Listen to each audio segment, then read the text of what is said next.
शूद्रों को और स्त्रियों को शिक्षा और संपत्ति के अधिकार से क्यों अलग किया गया? धंधा करने वाले लोग हैं, उनके धंधे पर चोट कर रहा हूं। राजनीतिक रूप से बेच रहे हो तुम भगवान जी को। मैं जो अर्थ लिखा हुआ है, मैं अपनी तरफ से कुछ नहीं पढ़ा, और मैंने चुनौती दिया देश के कथावाचकों से कि जरा एक बार शास्त्रार्थ तो करो। कोई स्वीकार न किया।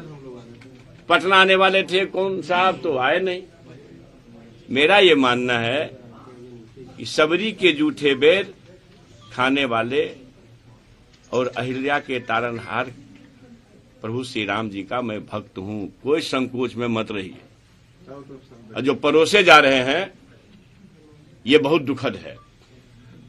मैं एक बात आपसे कहना चाहता हूं, आप सभी से, कि आप जरा ये बताइए कि हमारे धर्म के अंदर, हिंदू धर्म के अंदर, जब मर्यादा पुरुषोत्तम प्रभु श्री राम जी सबरी के जूठे बैर खाने के एक अनूठा और अहिल्या के तारनहार के एक अनूठा उदाहरण है, तो फिर मनु संहिता में शूद्रों को और स्त्रियों को शिक्षा और संपत्ति के अधिकार से क्यों अलग किया गया? है किसी के पास जवाब? किसी संप्रदायवादी नफरतवादी को अगर इसका जवाब है तो मैं जवाब देना चाहता हूं। किसी डैश पर मुझे बुला लीजिए। भाई अब बताइए ये कैसे चलेगा? ब्राह्मणम 10 वर्षम तू 7 वर्षम तू भूमिपम पिता पुत्रो विजानियात ब्रह्मणास्तु तथो पिता। अरे भाई तयो पिता मतलब 100 वर्ष का ब्राह्मण 10 वर्ष के क्षत्रिय का पिता होगा। ये मनु संहिता में लिखा हुआ है। इस तरह की कई चीजें हैं जो घोर आपत्तिजनक है।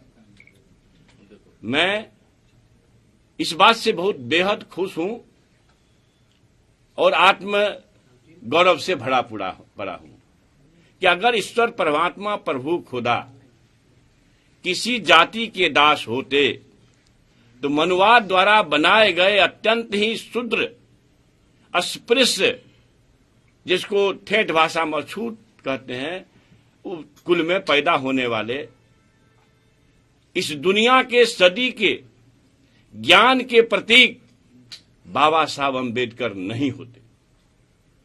प्रथम महिला शिक्षिका होने का अधिकार अगर किसी को दिया प्रभु ने, तो वो भी शूद्र समाज में पैदा होने वाली माता सावित्री बाई फूले को दिया। किसी मनुवादियों की क्यों नहीं दिया? इसका जवाब है किसी के पास?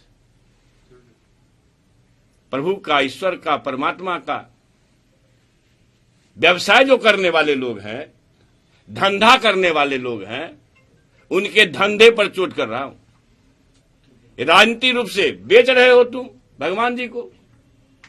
कस्तूरी कुंडली बसे मृग ढूंढे बनवाही, एते घटी घटी राम है दुनिया देखे नाही।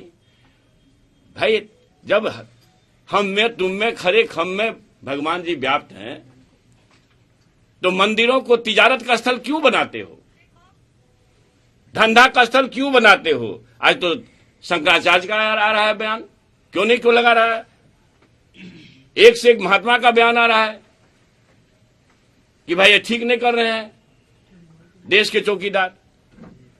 मगर पता नहीं, जो गोदी मीडिया है, एक अर्थ में मैं उसको मनु मीडिया कहता हूं, उसको ये सब नहीं सूझेगा। तो मेरा हमला है नफरतवाद, संप्रदायवाद परोसने वाले, लोकतंत्र को समाप्त कर तानाशाही थोपने वाले, ऐसी विचार से जो छद्म रूप से छद्म हिंदूवाद, छद्म राष्ट्रवाद के नाम पर देश पर कब्जा किए हुए हैं। वरना बताइए तो सही, मंदिर मस्जिद विवाद चला, सुप्रीम कोर्ट का फैसला आ गया। मुझे कोई बात नहीं करना, सुप्रीम कोर्ट के फैसले का सबको इंतजार था, सब उसको मानते हैं, हर धर्म के लोग मानते हैं। लेकिन इस नाम पर क्या मंदिरों के और मस्जिदों के ईंटा किसी के शरीर पर गिरता है? क्या पैदा कर रहे हो? रोजगार कहां है? 2-2 करोड़ लोगों को रोजगार देना, अभी तक में 20 करोड़ लोगों को रोजगार मिलनी चाहिए थी।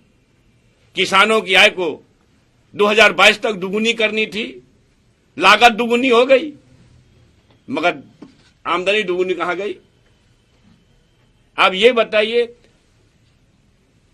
कि बेरोजगारों के हित में कौन सा कदम उठाया सरकार ने? महंगाई कैसी है, कहने लायक है। गैस चूल्हा की कीमत सत्ता प्राप्ति के समय में 400 के आसपास था, एक सिलेंडर की कीमत। अभी क्या है भाई?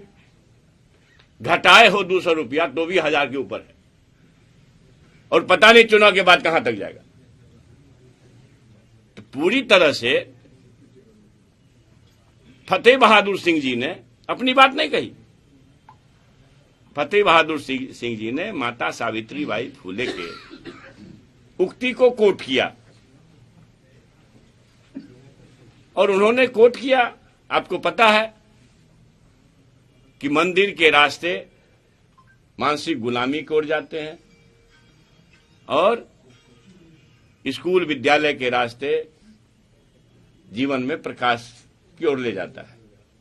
अपनी बात उन्होंने नहीं कही, तो भाई इसके विरुद्ध में फतवा आने लगा।